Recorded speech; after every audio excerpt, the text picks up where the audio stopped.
Yun, bisitahin ko muna yung aking bonsai papaya dito. Nakakatuwa mga kapok na to. Ang bonsai papaya talaga siya.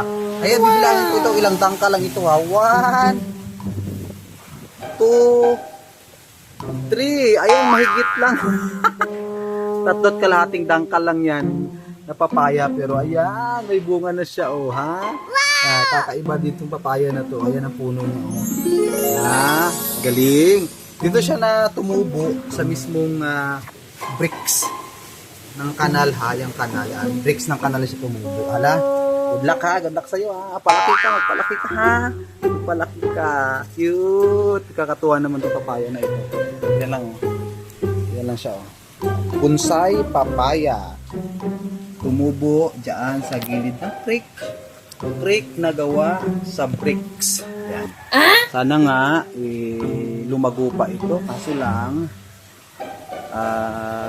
medyo yellow na yung kanyang dahon no. Siguro sa init ito or sa ulan ba? O, di ba? At least di ba namunga na siya? Sana nga. Diba? Cute ang bunga niya. Cute din. Tikimin mo kami ng bunga mo ha. Promise yan. Okay. Alagaan ka rin namin dyan. Tatambakan ko yung lupa. Alright?